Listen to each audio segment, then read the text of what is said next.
Retórica, por Aristóteles.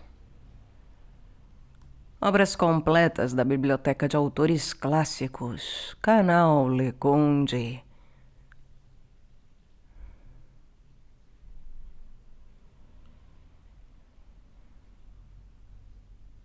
Tradução e notas de Manuel Alexandre Júnior, Paulo Farmhouse Alberto e Abel do Nascimento Pena. Centro de Estudos Clássicos da Universidade de Lisboa.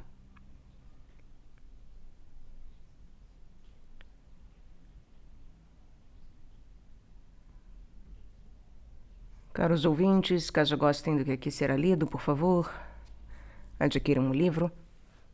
E caso gostem do meu trabalho, devam e queiram auxiliá-lo, e se é possível via Pix, PayPal, Apoia-se ou Vaquinha.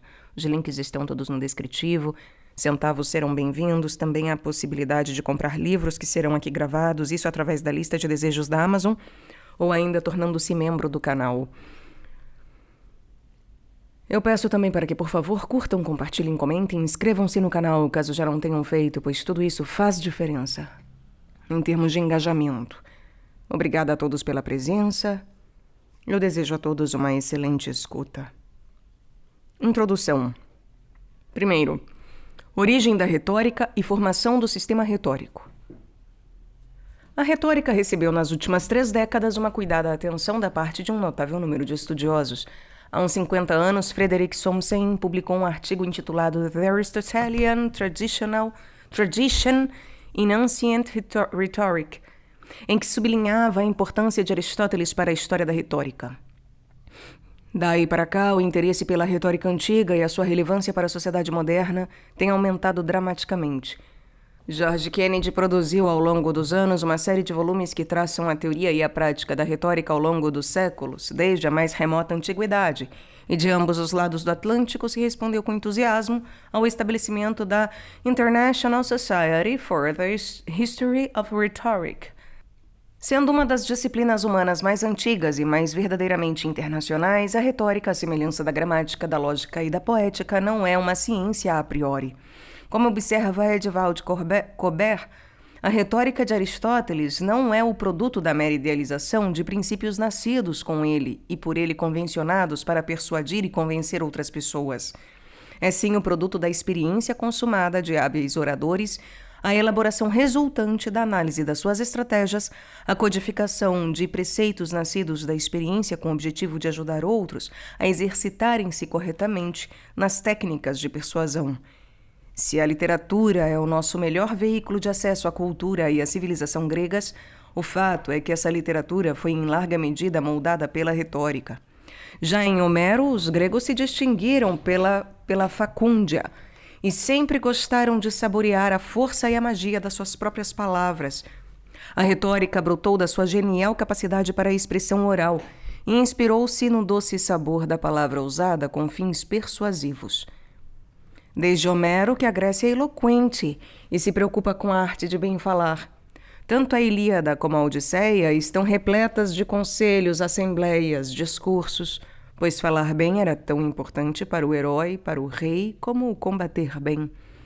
Quintiliano admira, sem reservas, essa eloquência da Grécia heróica, reconhecendo nela a própria perfeição da oratória já a desabrochar. É a oratória antes da retórica, o que naturalmente supõe uma pré-retórica, uma retórica avant la lettre, bem anterior à sua definitiva configuração como ciência do discurso oratório. O mesmo se passa com os poemas elegíacos e líricos, que se nos apresentam impregnados de estruturas discursivas de inspiração retórica e intenção persuasiva. Calino, dirigindo-se aos seus concidadãos, e Safo a Afrodite são disso um exemplo bem significativo. Também na tragédia, os discursos em forma de diálogo são complementados pelo coro em forma de exposição. Tragédias gregas podem ser ouvidas aqui no canal. Até mesmo nos documentos históricos, os discursos são um constante elemento de animação literária, nomeadamente em Tucídides, que ocupam uma larga percentagem da sua obra. Nos próprios tratados filosóficos, o autor socorre-se com assinalável frequência do recurso ao discurso oratório. É, porém, Péricles que estabelece a transição entre o período da eloquência espontânea e o da eloquência erudita, adulta, simultaneamente dialética e filosófica. Os únicos discursos a ele atribuídos chegaram até nós pela pena de Tucídides, que colocou na sua boca 3 das mais importantes peças oratórias que a sua obra contém, entre elas, a oração fúnebre. Essa tríade admirável de discursos representa bem a síntese da sua motivação política, com especial destaque para o fato de que ele via no povo o colaborador voluntário dos seus chefes e não um instrumento cego das suas ambições, e em Atenas a escola da Grécia.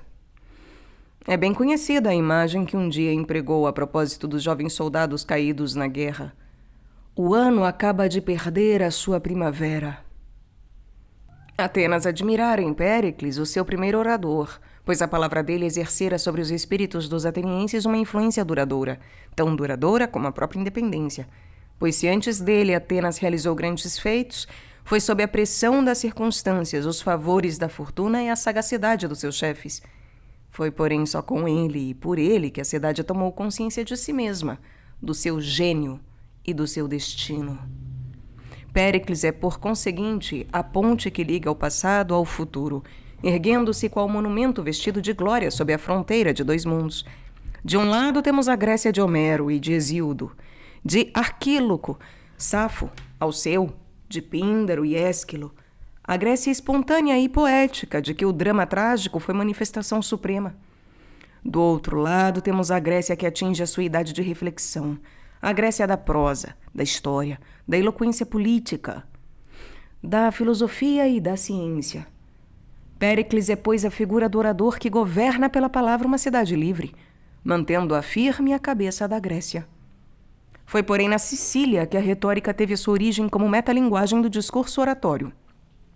Por volta de 485 a.C., 2 tiranos sicilianos, Gélon e Eirão, povoaram Siracusa e distribuíram terras pelos mercenários à custa de deportações, transferências de população e expropriações. Quando foram destronados por efeito de uma sublevação democrática, a reposição da ordem levou o povo à instauração de inúmeros processos que mobilizaram grandes júris populares e obrigaram os intervenientes a socorrerem-se das suas faculdades orais de comunicação. Tal necessidade rapidamente inspirou a criação de uma arte que pudesse ser ensinada nas escolas e habilitasse os cidadãos a defenderem as suas causas e lutarem pelos seus direitos. E foi assim que surgiram os primeiros professores da que mais tarde se viria a chamar retórica. Foi nesse decisivo momento histórico em que a democracia se impôs à tirania, precisamente no tempo em que Atenas conheceu Péricles, que Córax e Tísias de Siracusa conceitualizaram e publicaram o primeiro manual de retórica.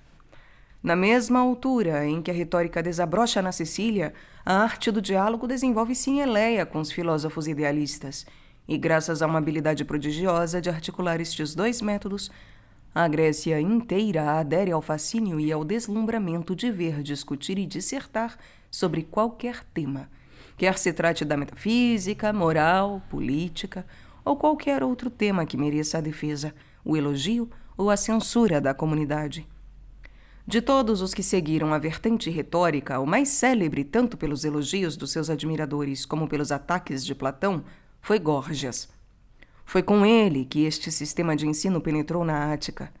Natural da Sicília, como Córax e Tísias, Górgias reconhecia a força persuasiva da emoção e a magia da palavra expressiva e bem cuidada, vendo no orador um psicagogo, um guia de almas mediante uma espécie de encantamento. Em 427 a.C., os seus conterrâneos de Leontinos enviaram-no a Atenas à cabeça de uma embaixada, e por aí ficou como professor de dialética e retórica, como mestre de não poucos oradores e educadores de Atenas. Com Córax e Tísias produziu-se uma retórica puramente sintagmática, uma retórica que se ocupa das partes do discurso e tem sobretudo a ver com a dispositio. Com Górgias valorizou-se na retórica, uma nova perspectiva de natureza paradigmática. Valorizaram-se o estilo e a composição, que tem a ver com a elocutio.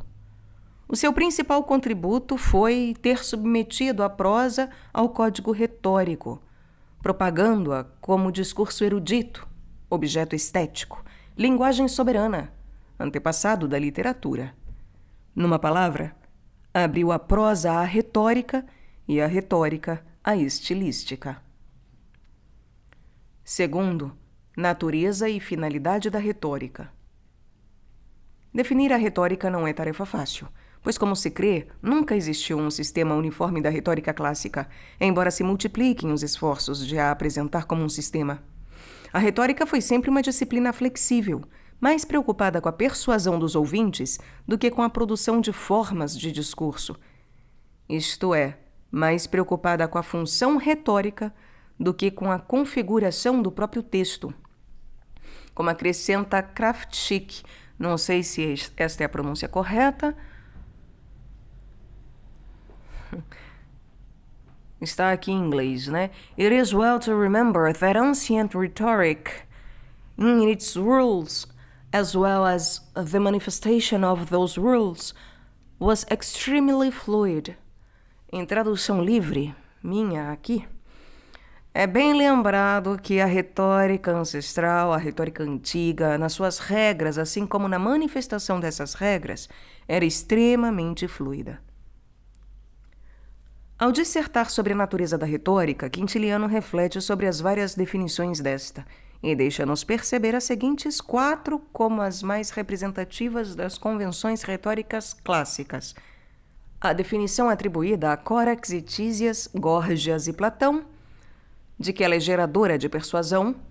A definição de Aristóteles, de que a retórica parece ser capaz de descobrir os meios de persuasão relativos a um dado assunto. Uma das definições atribuídas a Hermágoras, que é a faculdade de falar bem no que concerne aos assuntos públicos, e a definição de Quintiliano, na linha dos retóricos estoicos, a ciência de bem falar. Num aspecto, todas estas definições concordam que a retórica e o estudo da retórica têm em vista a criação e a elaboração de discursos com fins persuasivos, mas, embora idênticas no essencial, elas realçam 4 elementos retóricos importantes. 1, o seu estatuto metodológico. 2, o seu propósito. 3, o seu objeto. E 4, o seu conteúdo ético. Em primeiro lugar, todas as definições entendem... supostamente é arte, mas depois será dito que não é arte. Enfim, a técnica, talvez, técnica. Todas as definições entendem técnica ou arte como um corpo de conhecimento organizado num sistema ou método, com o fim de atingir um determinado objetivo prático. Mas nem em todas se entende a retórica como arte/ciência. Para os mestres da retórica, esta era de fato uma arte, ou mesmo uma ciência, mas para os filósofos, ela não passava de uma experiência de valor didático relativo. Usos. Ars, ciência, diferente de usos.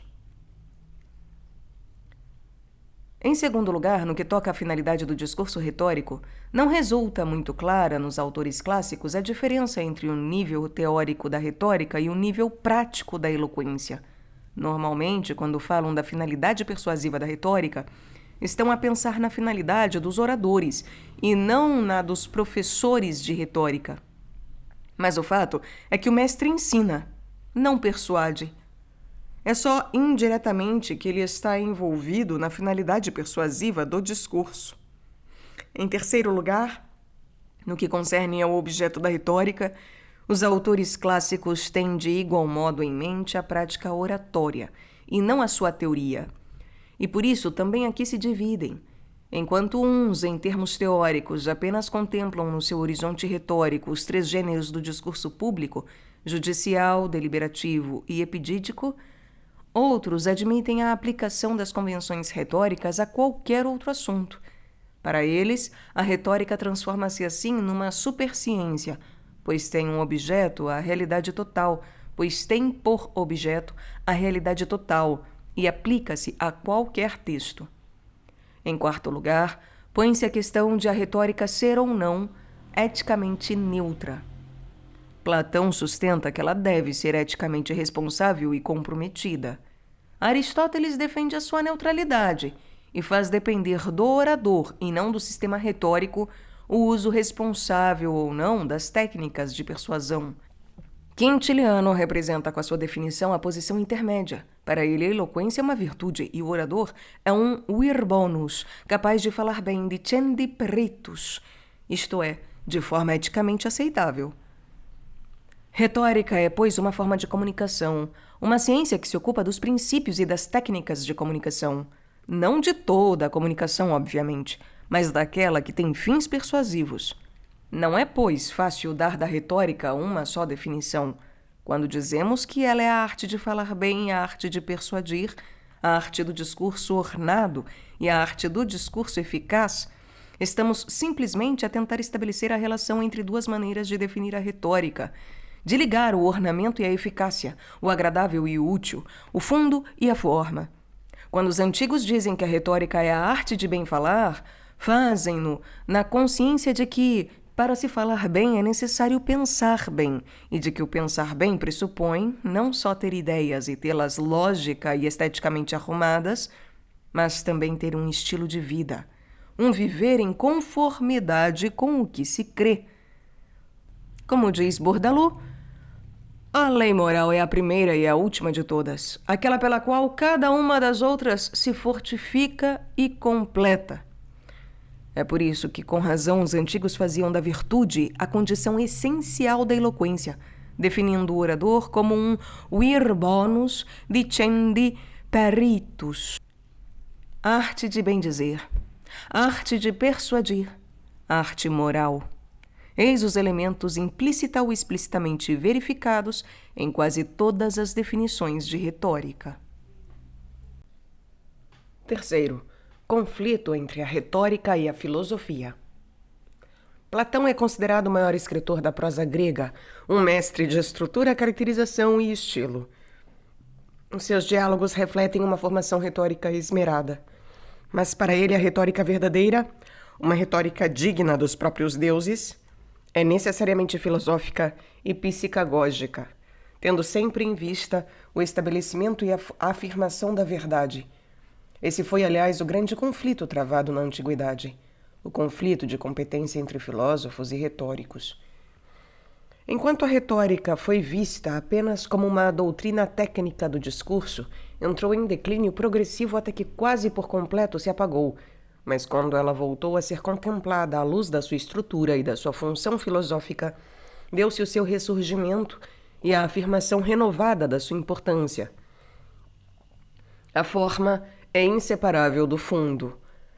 Há efetivamente uma retórica filosófica por oposição à puramente técnica dos sofistas, uma retórica que é o resultado combinado de natureza, conhecimento e prática, pois tanto para a descoberta da verdade pela via filosófica da dialética, como a exposição persuasiva dessa verdade pela via da retórica, é necessária a mesma estrutura lógica, observa G. Kennedy no seu comentário ao Fedro. Diz, aliás, William Grimaldi que tanto Aristóteles como Platão e Isócrates entendiam a retórica e o seu estudo como a articulação íntima de matéria e forma no discurso, que para os gregos o estudo da retórica era um método de educação e, por conseguinte, uma atividade responsável e não a manipulação fácil da linguagem. Para qualquer destas figuras, a retórica era uma arte e não uma técnica, a arte do logos. Todos eles reconheciam a retórica um papel fundamental de relevo na vida do homem da cidade. Para todos eles, a retórica era, como a arte do logos, o instrumento que habilitava o homem a exprimir e veicular os resultados da confluência do intelecto especulativo e prático, tornando-os acessíveis a todos para uma convivência melhor e mais responsável na polis. Não uma mera técnica de elaboração de discursos, mas a essência do processo pelo qual o homem tenta interpretar e tornar significativo para si e para os outros o mundo real. Na sua expressão lógica, a verdadeira retórica define-se como a articulação perfeita da mensagem nascida na mente, sendo de condenar e repudiar a sua transfiguração ou falsificação sofística, que, como técnica de aparência, negligencia a verdade profunda das coisas e se contenta com a adesão do auditório a meras opiniões de circunstância ou conveniência. A verdadeira retórica define-se como a articulação perfeita da mensagem nascida na mente. Quer isto dizer que ao logos interior do homem se opõe o logos exterior, uma imitação corruptível do modelo original nascido e conservado na mente, mas discurso mesmo assim útil e necessário como único intérprete de verbalização de que o homem dispõe, desde que consentâneo com a verdade e honestamente conformado ao pensamento na interpretação e na veiculação da mensagem. Platão está na origem desta questão fundamental que se põe a propósito da retórica, a da sua aparente ambiguidade. A retórica que defende no Fedro e aquela que rejeita no Górgias, Platão pode ser ouvido aqui no canal, aliás, são inteiramente diferentes. No Górgias, trata-se de uma retórica sofística. No Fedro, de uma retórica filosófica. Haverá uma retórica puramente retórica? Uma retórica que não tenha raízes na sofística e nem na filosofia? Essa possibilidade é fundada na ambiguidade da retórica estudada por Bárbara Cassim, mediante a análise das obras de Platão, Aristóteles e Pereumann. Mais pragmático do que Platão, Aristóteles contempla a retórica numa perspectiva diferente, mas não se distancia da visão retórica do Fedro. Segundo Leonardo Spengel, o locus classicus relativo à retórica de Aristóteles é inscrever a retórica na continuidade do Fedro. Mas há uma outra linha de força bem mais evidente na concepção aristotélica da retórica. A retórica é, sem dúvida, uma técnica, uma dinamis e mesmo uma episteme, pois é conhecimento que de modo algum se deve confundir com a sofística ou a filosofia. É um conhecimento que de modo algum se deve confundir com a sofística ou a filosofia. Em termos aristotélicos, não é difícil explicar por que a retórica é análoga no campo argumentativo à dialética no campo demonstrativo. Como antístrofe da dialética, a retórica aristotélica nada mais é do que a antístrofe da retórica filosófica do Fedro. Só assim se compreende como a definição que ele dá da retórica intervém na determinação do seu ergon. Só assim se compreende como a definição que lhe dá da retórica intervém na determinação do seu ergon. É claro que a sua função não é persuadir, mas é ver os meios de persuasão de que dispomos para cada caso. Por conseguinte, não há duas retóricas, uma sofística e outra filosófica. Uma de fato e outra de direito. O que poderá haver é um uso correto ou incorreto das suas convenções. A retórica pode sair dos seus limites de competência, mas não deixa de ser retórica. E nisso se distingue o bom do mau orador. Ora, esta mudança de sentido entre o valor da retórica em Platão e o valor da retórica em Aristóteles foi, de algum modo, assumida por Perelman. Simplesmente ao reescrever Aristóteles, ele abre caminho a uma nova retórica, fundindo, por assim dizer, a retórica e os tópicos. A um tudo é filosófico de Platão, Perelman contrapõe um tudo é retórico e insere a verbalização do próprio discurso filosófico no campo da retórica. Atualmente, um resultado de uma longa evolução, a retórica apresenta-se dividida em dois ramos, uma retórica da elocução, o estudo da produção literária, e uma retórica da argumentação, o estudo da palavra eficaz ou produção persuasiva. Estas duas retóricas intitulam-se Novas Retóricas, tanto a que se passou a divulgar com Perelman, a partir da década de 50, uma nova retórica ou teoria da argumentação inspirada na essência da retórica de Aristóteles, como a assinalada por Paul Ricoeur no quinto estudo da sua Métaphore vive. La métaphore est la nouvelle rhétorique. Não só ignorando a empresa perelmaniana, como também apenas se referindo à retórica literária. Essa ignorância recíproca tem, aliás, a ver com a fratura original atrás referida. A definição aristotélica da retórica entra bem cedo em concorrência com a de Crisipo, Cleantes e os estoicos, que contemplam a retórica como ars benedicendi, e assim promovem a tendência para o privilégio da competente estético-estilística, em detrimento da eficácia argumentativa. A retórica literiza-se e a dimensão argumentativa da persuasão é negligenciada. O que os primeiros retóricos clássicos entendiam como uma das suas partes, a elocutio, veio com o tempo a assumir-se como a essência da própria retórica. Paul Ricoeur sublinha o fenômeno nos seguintes termos, abre aspas. A retórica de Aristóteles cobre 3 campos. Uma teoria da argumentação, que constitui o eixo principal e que fornece ao mesmo tempo o nó da sua articulação com a lógica demonstrativa e com a filosofia. Esta teoria da argumentação cobre só ela 2/3 do tratado. Uma teoria da elocução e uma teoria da composição do discurso. O que os últimos tratados da retórica nos oferecem é, segundo a feliz expressão de Genet, uma retórica restrita. Restrita primeiro à teoria da elocução, depois à teoria dos tropos. Uma das causas da morte da retórica está aí. Ao reduzir-se a uma das suas partes, a retórica perdeu ao mesmo tempo o nexus que a ligava à filosofia mediante a dialética, e perdido este nexo, a retórica transformou-se em disciplina errática e fútil. A retórica morreu logo que o gosto de classificar as figuras suplantou por completo o sentido filosófico que animava o vasto império retórico, mantinha unidas as suas partes e ligava o todo ao organon e à filosofia primeira. Fecha aspas. Genet relaciona as origens modernas da chamada redução tropológica com os tratados retóricos de Dumarsais e Fontanier nos séculos XVIII e XIX. A retórica passa assim a ser essencialmente uma arte da expressão, ou melhor, uma arte da expressão literária convencionada. Na França, como na Itália e na Alemanha, a retórica em pouco mais se transformou do que em uma teoria da prosa literária.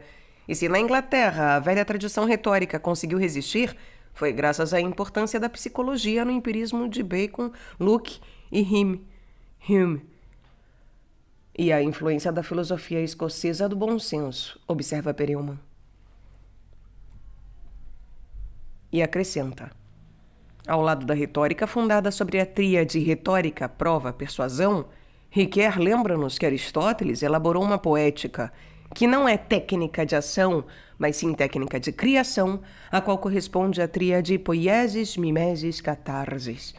Ora, Aristóteles ocupa-se da metáfora nos 2 tratados, mostrando que a mesma figura pertence aos 2 domínios, ora exercendo uma ação retórica, ora desempenhando um papel na criação poética. Pois, como a seguir sustenta, as figuras deixam de ser meras figuras ornamentais e passam a ser usadas como figuras argumentativas, sempre que integradas numa retórica concebida como arte de persuadir e convencer. Caso contrário, elas transformam-se em meros ornamentos que apenas respeitam a forma do discurso, perdendo com isso a sua função dinâmica. Quarto, a retórica de Aristóteles. Aristóteles escreveu 2 tratados distintos sobre a elaboração do discurso. A sua retórica ocupa-se da arte da comunicação, do discurso feito em público com fins persuasivos. A poética, que pode ser ouvido aqui no canal, ocupa-se da arte da evocação imaginária, do discurso feito com fins essencialmente poéticos e literários. O que define a retórica aristotélica é precisamente a oposição entre essas duas technai, plural de techni. Bom, o que define a retórica aristotélica é precisamente a oposição entre essas duas técnicas autônomas, entre estes 2 sistemas tão claramente demarcados, um retórico e o outro poético. Os que a partir dele reconhecem e aceitam tal oposição enquadram-se na retórica aristotélica. Os que sustentam a fusão da retórica com a poética e que consequentemente aceitam a transformação da retórica numa arte poética da criação literária mediante a literaturização da própria retórica, enquadram-se no movimento que, com a segunda sofística, se viria a designar neo-retórica. A crítica que Aristóteles fez aos teorizadores da retórica que o precederam parece-nos ter assentado nas seguintes razões: na de eles terem centrado a sua atenção no discurso judicial, em prejuízo dos demais gêneros, na de terem dado especial atenção aos estímulos das emoções, com negligência evidente do uso da argumentação lógica, e na da excessiva importância dada à estrutura formal do discurso. A grande inovação de Aristóteles foi o lugar dado ao argumento lógico como elemento central na arte da persuasão. A sua retórica é, sobretudo, uma retórica da prova, de raciocínio, do silogismo retórico, isto é, uma teoria da argumentação persuasiva. E uma das suas maiores qualidades reside no fato de ela ser uma técnica aplicável a qualquer assunto, pois proporciona simultaneamente um método de trabalho e um sistema crítico de análise, utilizáveis não só na construção de um discurso, mas também na interpretação de qualquer forma de discursos. A retórica de Aristóteles parece ter resultado de 3 momentos distintos da sua vida. O livro 1.5, hífen 15, e partes do livro 3º foram aparentemente escritos por volta de 350 a.C., quando ainda era membro da academia e aí ensinava retórica. Entre 342 a.C. e 335 a.C., durante a sua estada na Macedônia, terá escrito a sua maior parte substancial. A conclusão e os retoques finais da mesma poderão ter sido realizados após o regresso do estagirita a Atenas em 1335 a.C. e a consequente abertura da sua própria escola. A retórica dá, efetivamente, sinais de se haver dirigido a diferentes audiências, refletindo, talvez, diferentes contextos e momentos diversos do seu ensino. É por isso que algumas partes parecem ter sido dirigidas primariamente a estudantes de filosofia e outras não. Entre os princípios que caracterizam o seu esquema retórico, relevam-se os seguintes. 1. A distinção de 2 categorias formais de persuasão, provas técnicas e não técnicas. 2. A identificação de 3 meios de prova, modos de apelo ou formas de persuasão, a lógica do assunto, o caráter do orador e a emoção dos ouvintes. 3. A distinção de 3 espécies de retórica, a judicial, a deliberativa e a epidítica. 4. A formalização de 2 categorias de argumentos retóricos, o entimema, como prova dedutiva, e o exemplo, usado na argumentação indutiva como forma de argumentação secundária. 5. A concepção e o uso de várias categorias de tópicos na construção dos argumentos. Tópicos especificamente relacionados com cada gênero de discurso, tópicos geralmente aplicáveis a todos os gêneros e tópicos que proporcionam estratégias de argumentação, igualmente comuns a todos os gêneros de discurso. 6. A concepção de normas básicas de estilo e composição, nomeadamente sobre a necessidade de clareza, a compreensão do efeito de diferentes tipos de linguagem e estrutura formal e a explicitação do papel da metáfora. 7. A classificação e ordenação das várias partes do discurso. 5. Plano e conteúdo da retórica. Livro 1º. Provas ou meios de persuasão. Prova lógica. Retórica dialética sofística. Definição. A verdadeira retórica é uma forma de argumentação comparável à dialética. Ao refletir sobre a natureza da arte e ao apresentar a retórica como arte genuína, Aristóteles está aqui a afirmar a sua racionalidade como forma de conhecimento prático e a identificá-la com a dialética. Os manuais existentes. Eles negligenciam a argumentação lógica e ocupam-se apenas da oratória judicial, quando a deliberativa lhe é superior. O estudante da retórica precisa, sobretudo, de compreender o uso do entimema como instrumento fundamental da arte retórica. Trata-se de um silogismo retórico, em tudo idêntico ao dialético, como soma tes pisteus. Não sei se essa é a exata pronúncia. Soma tes pisteus, que significaria algo como... Eu não sei porque os autores se recusam a traduzir certos termos, né? Para nossa compreensão, me perdoem aqui esse adendo, mas eu realmente não compreendo. Seria uma tradução literal, o corpo da persuasão ou o corpo da prova. Então, em tudo idêntico ao dialético como corpo da prova. Utilidade da retórica. A retórica é útil, pois sem ela a verdade pode ser derrotada num debate. Ela permite-nos debater ambos os lados de uma questão. Natureza das provas. Ao contrário da retórica dos sofistas, a verdadeira arte retórica funda-se em provas, entendendo-se por prova uma espécie de demonstração, ou seja, um raciocínio através de entimemas. Os dois modos de prova, um não técnico ou artístico, porque não inventado pelo orador, socorre-se da evidência de testemunhos ou contratos escritos, e o outro técnico ou artístico, porque se socorre de meios de persuasão criados pelo orador. Os 3 meios de persuasão. Os meios artísticos de persuasão são 3: os derivados do caráter do orador, os derivados da emoção despertada pelo orador nos ouvintes e os derivados de argumentos verdadeiros ou prováveis. São estes 3 elementos de prova que juntamente contribuem para o raciocínio entimemático. As formas dos argumentos. Os argumentos lógicos tomam uma de 2 formas, o entimema e o exemplo. É por meio deles que Aristóteles introduz a teoria da lógica na sua teoria retórica. Elementos de que derivam a matéria e a forma dos entimemas. Probabilidades e sinais. As probabilidades são premissas geralmente aceitas, fundadas na experiência e no consenso. Os sinais são geralmente de 2 tipos. Uns apontam para uma conclusão necessária e outros são refutáveis.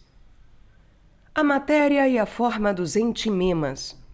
Os tópicos. Sendo os entimemas os veículos por excelência da argumentação retórica, as suas premissas são materialmente constituídas por tópicos.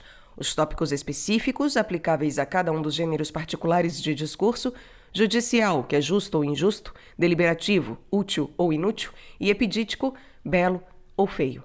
E os tópicos comuns, aplicáveis indistintamente a qualquer um dos 3 gêneros: possível, impossível, real, irreal, mais, menos. As 3 espécies de retórica ou gêneros de discurso. Judicial ou forense, deliberativo ou político e demonstrativo ou epidítico. A situação do discurso consiste num orador, num discurso e num oratório. O oratório ou é juiz no tribunal ou espectador no conselho ou na assembleia. Os discursos deliberativos ou são exortações ou dissuasões e visam mostrar a vantagem ou desvantagem de uma determinada ação. Os discursos judiciais ou são acusações ou defesas sobre coisas feitas no passado e visam mostrar a justiça ou injustiça do que foi feito. Os discursos epidíticos louvam ou censuram algo, visando mostrar a virtude ou defeito de uma pessoa ou coisa. As espécies de retórica e respectivos tópicos. Retórica deliberativa. Os 5 temas mais importantes de deliberação são finanças, guerra e paz, defesa nacional, importações e exportações e legislação. Seguem-se os tópicos úteis a cada um destes temas.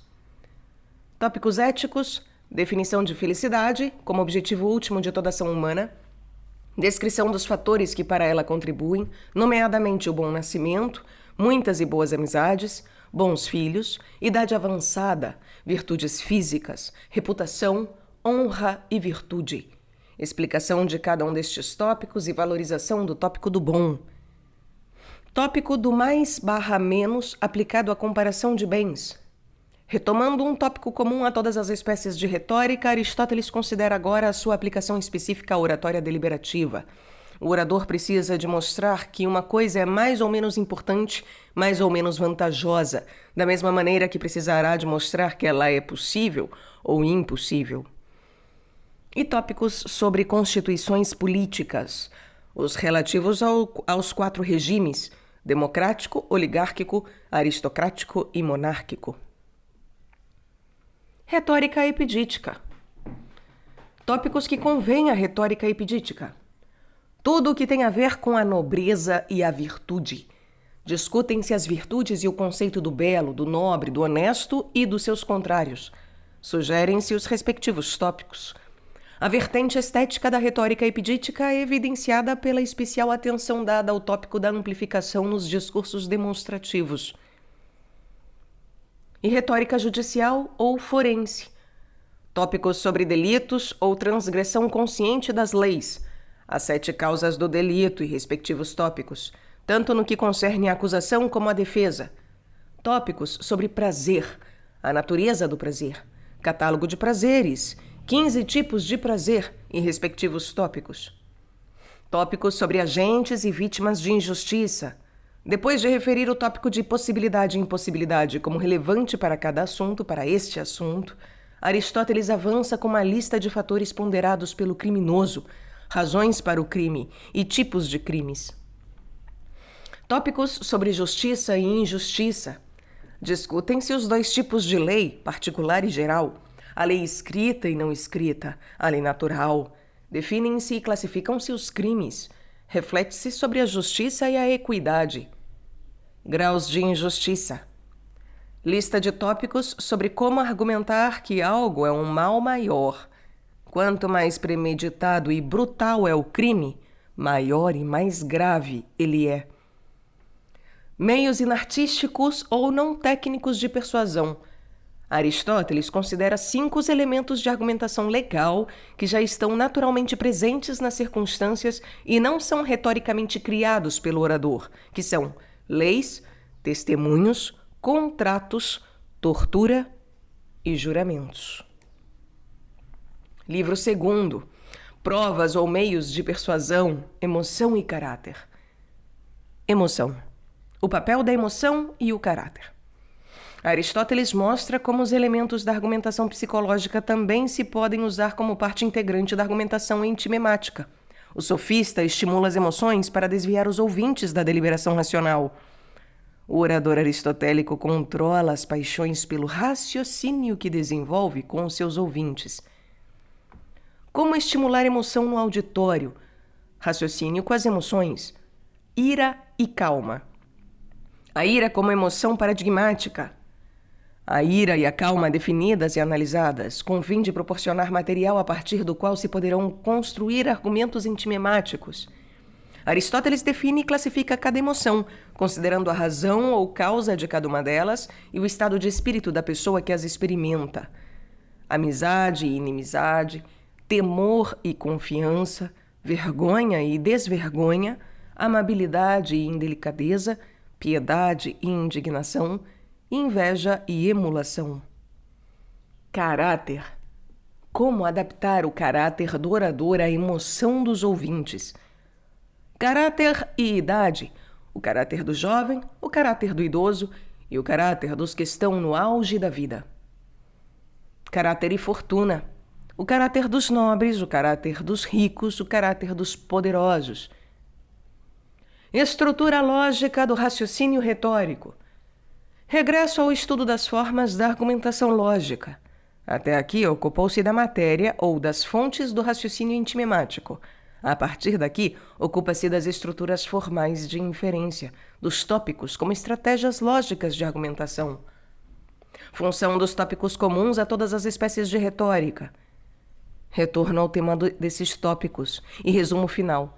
Catálogo de 15 tópicos do possível/impossível e referência aos do fato passado, futuro e do mais menos importante. Argumento pelo exemplo. Síntese do tema de argumentação paradigmática. A referência a exemplos históricos ou simplesmente criados.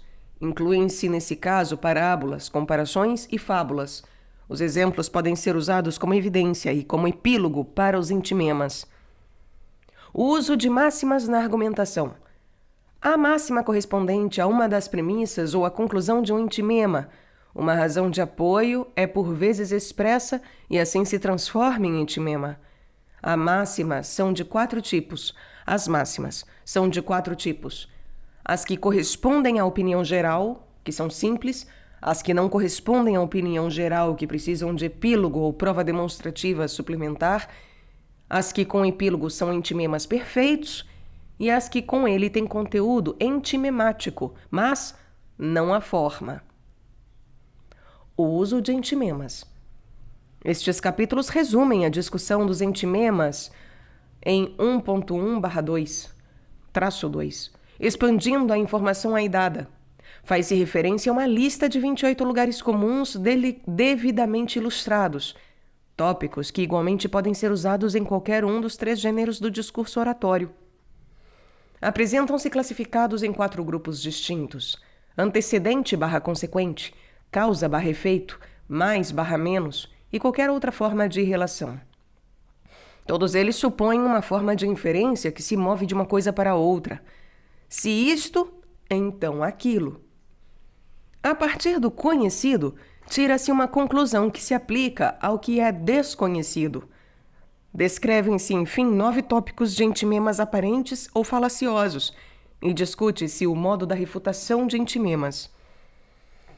Conclusão dos 2 primeiros livros. E depois livro 3º, estilo e composição do discurso. Depois de um breve resumo dos 2 primeiros livros e de algumas observações sobre a pronunciação do discurso, Aristóteles disserta sobre a e a. Não sei quais são essas 2 palavras porque estão aqui em grego e comidas pela metade. Não tenho a menor ideia a que se refere o autor, me perdoem. Introdução. Sumário dos livros 1 e 2. Faz referência à pronunciação do discurso e às origens da prosa artística. A pronunciação ocupa-se dos cuidados a ter com o movimento, a expressão e a modulação da voz em função das seguintes qualidades: volume, altura e ritmo. O estilo é necessário, mas deve funcionar mais como auxiliar de argumentação do que como simples técnica de ornamentação. O mesmo se passa com a disposição dos argumentos. Qualidades da expressão, a clareza. Define-se a principal virtude do estilo em prosa: a clareza. Afirma-se a necessidade de a expressão se adequar ao assunto. A frivolidade do estilo resulta da violação dos princípios de clareza e propriedade, normalmente provocada pelo uso inadequado de palavras compostas, palavras estranhas e obsoletas, epítetos longos e numerosos e metáforas fora do contexto. O uso de símiles. O símile é tratado neste capítulo como uma forma expandida de metáfora. A correção gramatical. Referem-se 5 normas que visam a correção da linguagem e do estilo. Emprego correto das partículas, rigor no uso das palavras, omissão de termos ambíguos, uso correto do gênero e uso correto do número. Todas estas normas visam a clareza da linguagem, a reta observância das regras gramaticais e das convenções da língua. A solenidade da expressão. Entre as técnicas de amplificação, Aristóteles refere o uso de uma definição em vez de uma palavra, o recurso a metáforas e epítetos, uso do plural pelo singular, uso do artigo, o recurso a estruturas conjuncionais em vez da frase concreta e a descrição. Adequação da expressão ao assunto. O estilo é apropriado se é patético, ético e proporcionado. O ritmo e o estilo periódico. O ritmo. A prosa retórica deve ser rítmica, sem ser métrica. O discurso rítmico é mais agradável, porque organiza as palavras de acordo com uma estrutura. Cada gênero literário tem o seu ritmo próprio. A construção da frase, o estilo periódico. Período é, segundo Aristóteles, um todo estruturado, uma frase com princípio e fim em si mesmos, e com uma extensão facilmente adaptável à capacidade respiratória. Uma frase cujas partes se interrelacionam para tornar o discurso mais inteligível e mais agradável ao ouvido. Um todo estruturado em que a tensão gerada no princípio se resolve no fim. O estilo periódico é mais eficaz quando se estrutura antiteticamente. A metáfora e a elegância retórica. Aristóteles refere na poética 4 tipos de metáfora, mas aqui considera apenas a metáfora por analogia. E um dos exemplos de metáfora por analogia que usa é o da observação de Péricles, que a falta da juventude que pereceu na guerra foi tão sentida na cidade como no ano seria sentido o fato de este haver perdido a sua primavera. Por outras palavras, a juventude é para a vida o que a primavera é para o ano. Aristóteles parece mesmo sugerir que o movimento metafórico do conhecido para o desconhecido, por meio de uma semelhança entre os dois, é a estrutura que subjaz a todo o raciocínio humano. Chama, aliás, a atenção para a correlação entre o raciocínio metafórico e o silogístico, ao notar que as regras fundamentais para o uso retórico das metáforas são as mesmas que para o uso dos entimemas. Esse movimento do conhecido para o desconhecido, do familiar para o menos familiar. A expressão adequada a cada gênero. Aristóteles não faz aqui distinção explícita entre os diferentes tipos de estilo, genera dicendi, mas já os pressupõe. Faz distinção entre os estilos de composições escritas e o estilo oratório. Ao discurso demonstrativo convém o estilo elevado, mais literariamente trabalhado. Ao discurso judicial convém o estilo médio, exato. Ao discurso deliberativo convém o estilo oral natural e espontâneo. As partes do discurso. As duas partes necessárias. Aristóteles reconhece que, em alguns casos, o discurso pode ter de se dividir em 4 partes: proêmio, narração, prova e epílogo. Mas as duas verdadeiramente necessárias são a narração e a prova. O proêmio. A função do proêmio é tornar clara a finalidade do discurso. Tem por função tornar claro esse objetivo, preparando os ouvintes para a narração e a prova. Tópicos de refutação. Ocupando-se ainda das questões relacionadas com o proêmio, Aristóteles avança com uma lista de 11 tipos de argumentos para remover do auditório atitudes desfavoráveis ao orador, matéria que em larga medida foi posteriormente absorvida pela teoria da... A narração. À semelhança do que fizera com o proêmio, Aristóteles aprecia a narração e as suas qualidades enquanto aplicável aos 3 gêneros de discurso. A prova e a demonstração. A prova é aqui tratada como parte fundamental do discurso oratório. Discute-se o seu uso no plano da oratória judicial, epidítica e deliberativa, com a sugestão de tópicos para cada um desses gêneros. Comentam-se também as várias maneiras de apresentar o caráter do orador e estimular as emoções dos ouvintes. A interrogação. Discute-se o uso da interrogação na confrontação do orador com o adversário em tribunal. Acentua-se a conveniência de brevidade, tanto na interrogação como na afirmação dos entimemas. O epílogo. A conclusão visa dispor favoravelmente os ouvintes em relação ao orador e desfavoravelmente em relação ao adversário. Visa também a amplificação do assunto e o despertar da memória dos ouvintes para os argumentos fundamentais. A retórica peripatética. O desaparecimento da maior parte da literatura antiga impede-nos de fazer uma avaliação justa e completa do impacto que a retórica de Aristóteles teve na tradição posterior. Uma coisa, porém, sabemos, que, como observa Roland Barthes, todos os elementos didáticos que alimentam os manuais clássicos vêm de Aristóteles. A obra de Aristóteles é fundamental para a consolidação histórica da retórica, não só porque define e aclara a sua função, mas também porque estabelece as categorias indispensáveis à constituição do sistema retórico, porque estabelece as categorias indispensáveis à constituição do sistema retórico. Os tratados retóricos posteriores irão complementar e aperfeiçoar aspectos concretos do esquema de base adotado, assumindo-o como um marco teórico basicamente indestrutível e permanecendo fiéis à sua essência. O esquema simples e prático que Aristóteles desenvolveu acabou, assim, por se tornar embrionariamente um modelo para os mais ambiciosos e complexos manuais de retórica que foram surgindo ao longo do período helenístico e da época imperial.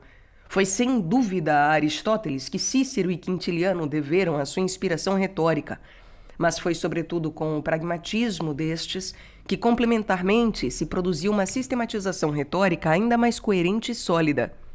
Em meados do século II a.C., os retóricos gregos começaram a fundar escolas de retórica em Roma, lançando com elas os fundamentos de uma fecundante tradição retórica latina. O tratado mais antigo em latim que dessa experiência resultou foi a Rhetorica ad Aerennium, obra anônima de 84/83 a.C., ora atribuída a Cícero, ora a Cornifício. Oferece-nos uma sistematização exaustiva do fenômeno retórico, pouco se distanciando do paradigma aristotélico, mas proporcionando-nos, por acréscimo, uma síntese dos fenômenos que marcaram a experiência oratória helenística, com uma mais clara incidência nas teorias da estasis e da elocução. Se com Aristóteles se consolidaram os fundamentos da teoria retórica, com seus discípulos e continuadores desenvolveu-se, aprofundou-se o estudo da mesma e dilatou-se o âmbito da sua aplicação. Sendo o período helenístico conhecido como um tempo de cuidada expansão e sistematização do conhecimento humano, não é, pois, de admirar que o elevado valor atribuído à educação e o vínculo desta à retórica viessem a encorajar ainda mais o desenvolvimento das convenções retóricas como importante ramo do saber. A atenção dada quase à exaustão a todos os passos do sistema retórico é uma das suas grandes contribuições neste período. É o caso das inovadoras teorias da teses/hipóteses e das estáseis, no âmbito da inuêncio. O da especial atenção dada às técnicas de estilo e composição no âmbito da elocutio e o dos mais diversos exercícios de retórica no âmbito da dispositio. Dos muitos escritos sobre teoria retórica produzidos nesses 300 anos, à exceção do Tratado de Demétrio sobre o estilo, pouco mais nos resta do que citações fragmentárias, paráfrases e comentários obtidos a partir da obra de autores romanos e gregos do fim desse período ou época imperial que se seguiu. O desaparecimento desse riquíssimo filão literário impede-nos de fazer uma avaliação exaustiva do impacto que a retórica de Aristóteles teve na tradição posterior e do contributo avançado pelos seus continuadores na consolidação do sistema. Permite-nos, contudo, sentir que a obra resultante permanece fiel à essência do modelo aristotélico. Não obstante a gradual adaptação e modificação a que esse modelo foi sendo sujeito, a retórica de Aristóteles assume-se de fato como um marco teórico basicamente indestrutível. Mas esse esquema simples e prático de aplicação da lógica à retórica recebeu na época um tratamento de expansão quase tão completo como o que a tradição retórica latina reflete e perpetua.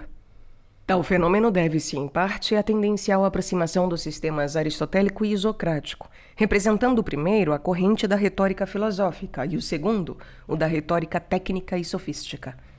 Fenômeno de que dão testemunho tanto o De Enuentione de Cícero como o autor da retórica ad Irenium. Pois se, por um lado, assinalam os principais traços da evolução da teoria prática, nomeadamente o aumento das partes do sistema de 3 para 5, o argumento das partes do discurso de 4 para 6, a expansão lógica dos próprios esquemas de argumentação e a descrição de centenas de figuras, por outro, relevam o caráter escolar dessa mesma teoria, não só valorizando nos seus currículos as técnicas de imitação literária, mas também implementando a prática de exercícios de composição sobre os mais diversos temas.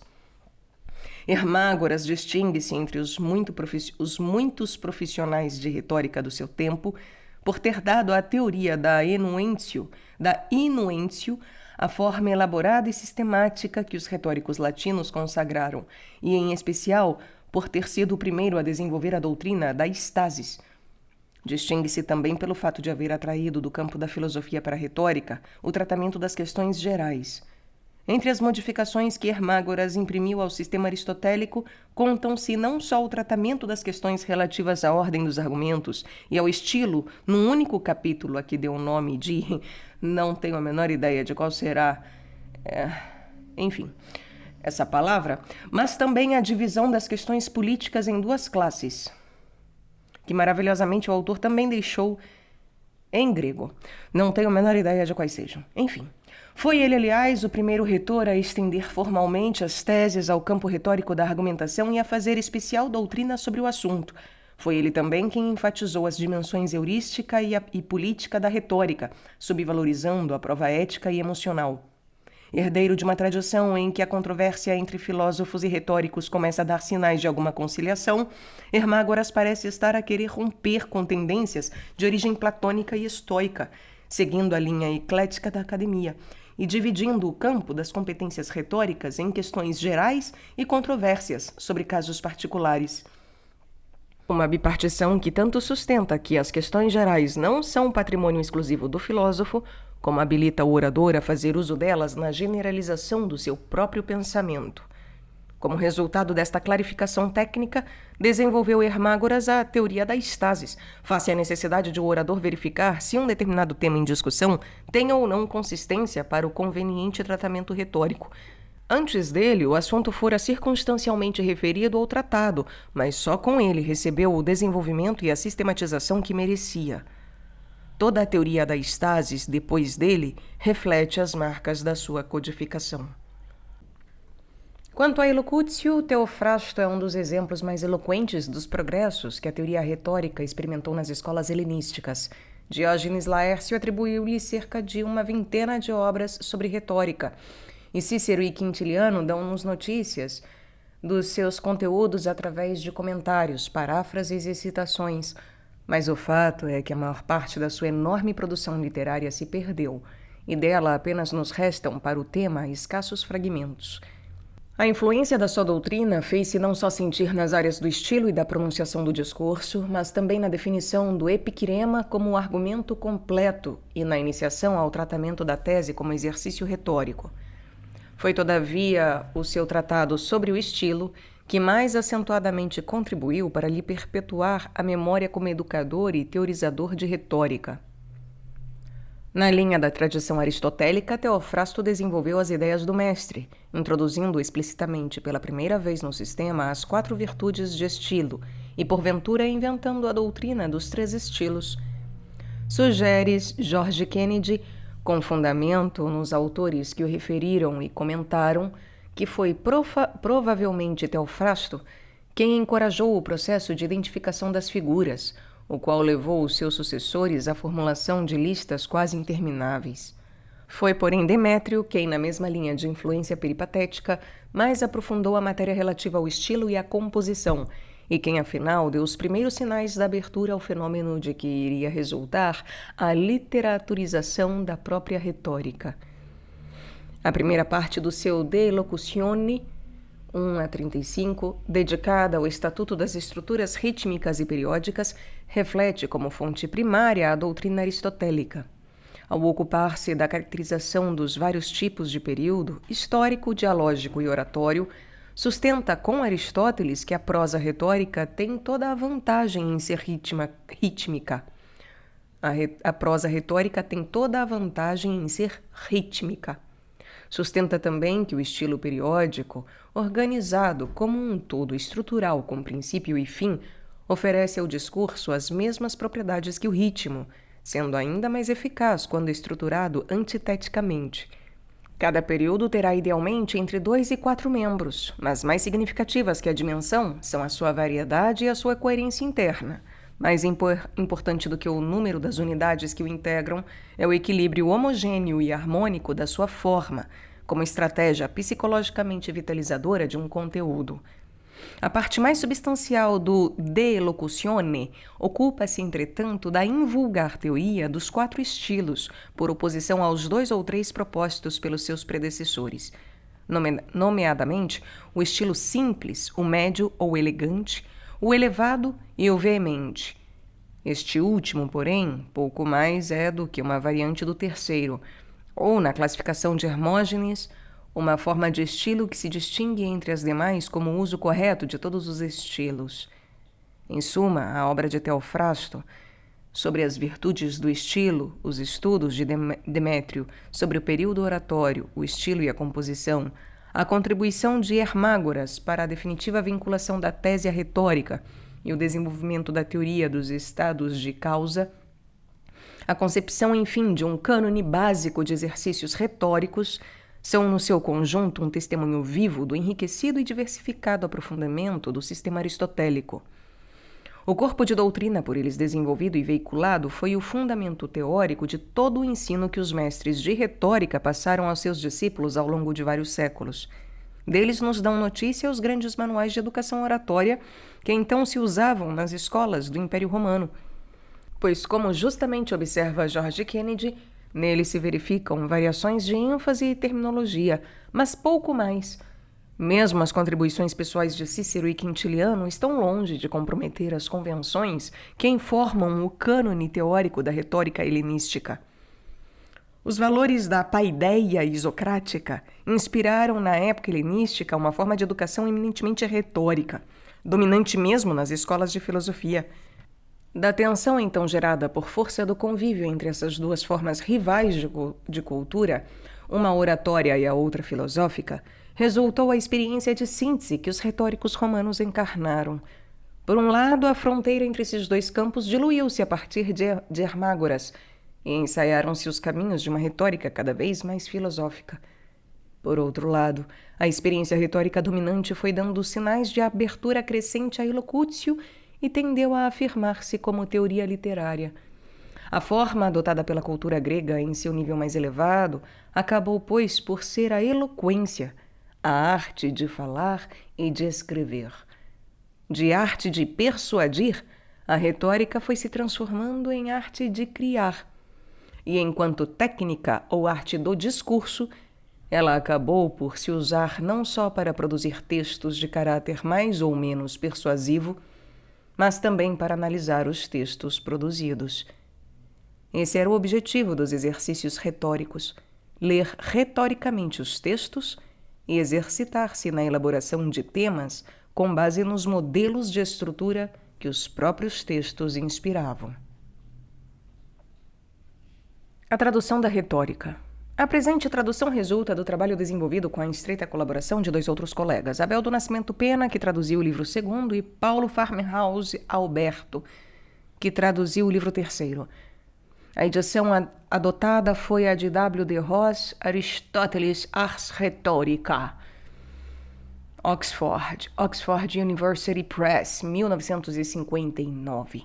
E a tradução, no seu intento de superar as dificuldades impostas pelo próprio texto, responde a critérios hermenêuticos de clarificação que o visam tornar mais inteligível ao leitor moderno. Seguiu-se, para tanto, o método da equivalência dinâmica, e não o da pura correspondência formal, por aquele melhor permitir a transferência das ideias expressas na língua de origem para a nossa língua, sem delas minimamente se perder a essência dos seus conteúdos. Tanto mais que a língua de Aristóteles se caracteriza pelas suas a breve eloquência e densidade elíptica, exigindo, por vezes, uma reestruturação mais consentânea com a dinâmica própria da língua receptora. Aparentemente, a contrariar esta natural tendência para uma tradução pragmática, conservou-se por transliteração um pequeno número de termos técnicos, por se entender que eles têm raízes tão profundas na história das ideias que substituí-los poderia ainda tornar mais obscura a captação do seu real sentido. Termos como, por exemplo, entimema, paradigma, silogismo, homeoteleuto, epidítico, ético, patético, apodítico, periódico, etc. O sentido destes e outros termos traduzidos é normalmente clarificado ou mesmo comentado em nota de rodapé. À medida que o leitor se vai habituando ao estilo aristotélico de exposição e à forma como ele organiza e explicita os seus conteúdos, mais facilmente irá captando a doutrina veiculada e melhor compreenderá o ritmo sequencial da mesma. Manuel Alexandre Júnior. Outras obras de Aristóteles podem ser ouvidas aqui no canal. A todos, obrigada pela escuta.